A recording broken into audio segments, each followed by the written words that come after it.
I love killing stuff. Always have. It's good for the soul, I reckon.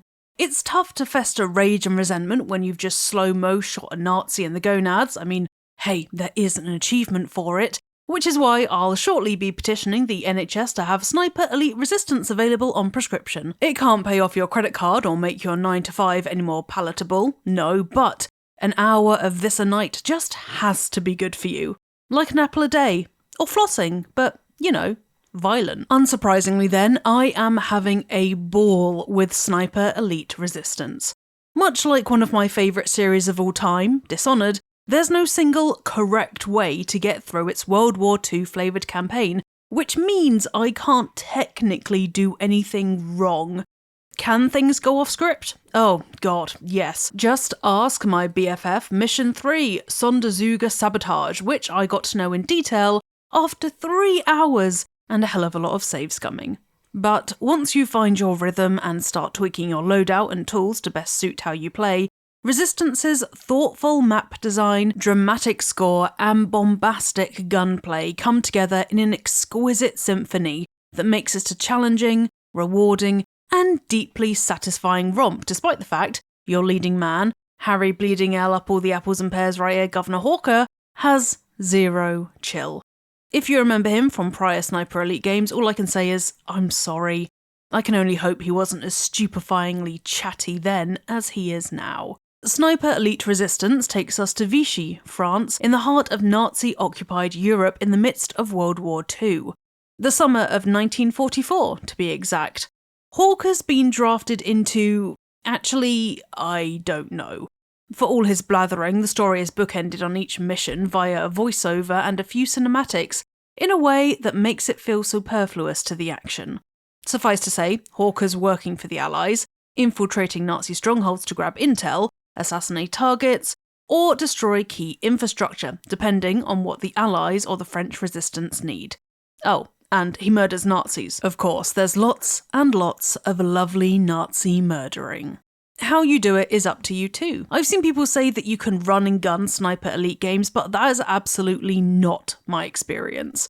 It's frighteningly easy to be overwhelmed if you're rumbled, even on medium difficulty, and especially in later levels when every other tower has an eagle-eyed sniper that can seemingly spot you behind a solid wall from 2 towns over. You can, however, choose how you go about it.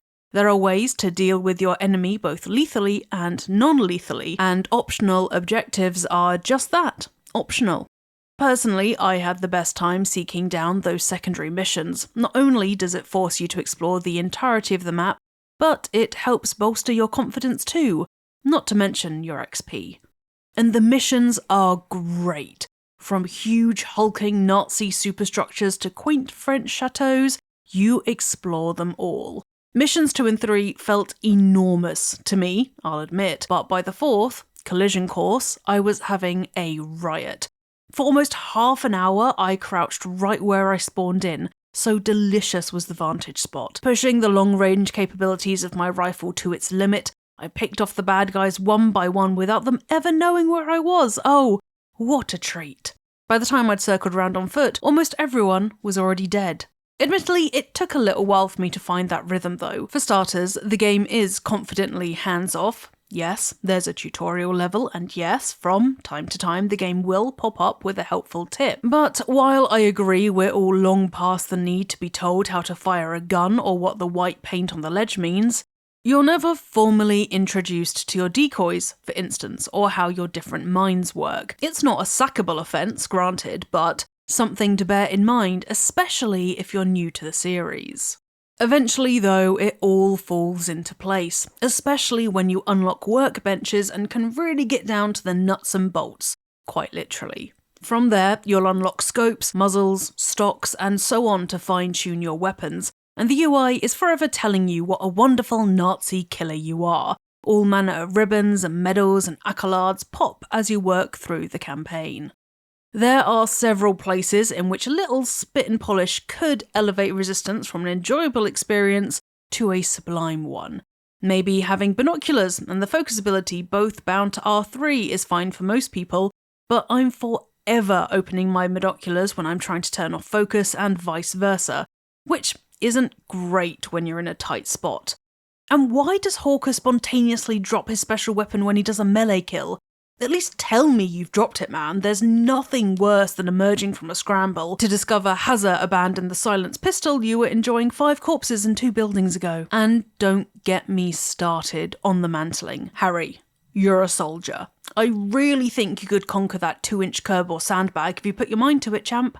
Of course, Sniper Elite Resistance has the typical multiplayer offering too. Sadly, I had connection issues during the review period and therefore have focused on the campaign in this review, so I'll circle back when I can. Nevertheless, Sniper Elite 5's Axis Invasion mode returns. If you're brave, you can open up your game and permit other players to invade and hunt you down. Personally, I have enough problems without someone 20 years younger with the hand-eye coordination to go with it joining the hunt, but hey, I'm glad it exists for the non-cowards among us. Entirely new, though, is Resistance's propaganda missions, quick and dirty time-based missions that can be unlocked by locating the ferociously loud posters flapping about the place in the main campaign. The offerings vary, there are sniping challenges, stealth, and combat, but in each one, you need to defeat as many enemies as possible within the time limit with a limited set of weapons. Scores can be boosted by being quick, efficient, and avoiding damage yourself, so I sucked, but at least you can play as someone other than Harry, and that is not an insubstantial advantage in this game, believe me. In Mission 4's propaganda mission, Le Maquis Vois-tu, for instance, you're forced to snipe at speed to take down as many enemies as possible in 1 minute. Challenge 1, La Resistance, on the other hand, gives you 90 seconds to creep around town and silently take down hostiles.